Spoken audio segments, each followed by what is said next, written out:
And this is Ken Kraetzer in New York City for CBSI at the Direct Marketing Idea Exchange, a long-standing group of leadership members in the direct marketing community. And today we had a chance to talk with Dave Newmark, who's the founder and CEO of bidforspots.com based in Los Angeles. Gave a nice presentation to the group. And Dave, you set up an interesting marketplace in radio for advertisers to find more distribution. Tell us a little bit about it.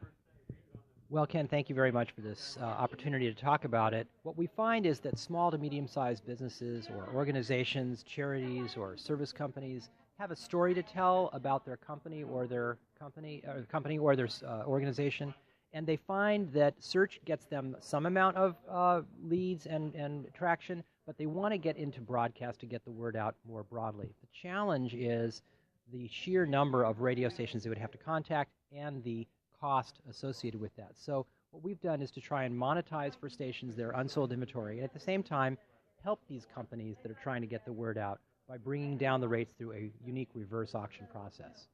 That's neat. And what kind of advertisers have benefited from this program?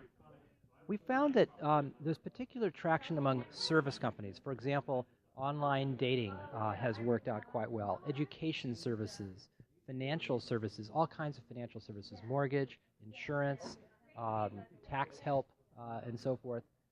Any company that has a national footprint but a limited budget can benefit from the program. And on the distribution side, what kind of radio stations and media companies have been able to work well with your company?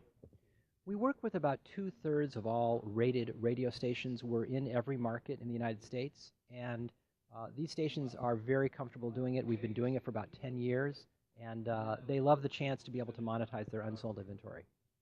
Very good. And tell us a little bit about your background. I know you went to Stanford and then got into the advertising business, kind of a family business.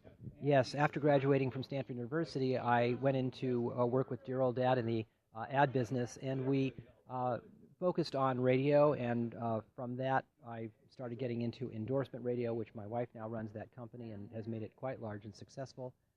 In the 2004 range of time, approximately, one of our clients in that business, the Sharper Image it was at the time, asked about being able to access unsold inventory nationally, and there was no easy way to do it. So essentially I came up with it by analyzing the fact there was a lot of supply of unsold inventory and and very little demand at the last minute, and so I created this online live reverse auction in which the stations would bid and the lowest CPMs would win, and it does bring down rates about 90%. Do you find that direct marketing companies have done well using this media to find distribution? They really have, and one of the ways that we talk to them about their results is not only by getting the low costs, but the direct response advertisers also are much more open to trying different messages. So if message A doesn't work as well as message B, they'll go with message B. Then they'll continue to test and see if they can continually improve on it. But the creative side is just as important as the cost side. And the best way for those interested to find out more about your company and process? I would encourage them to go to our website, which is bidforspots.com, BID, the number 4, SPOTS.com. And to get more information, they can, on the upper right corner, there's a little button that says Info. They can click on that and they can watch a video, and there's a lot of links with additional information. Dave Newmark, thank you so much for coming in to New York here in February to talk to the Direct Marketing Idea Exchange. Thank you very much. This is Ken Kraetzer for CBSI in New York City.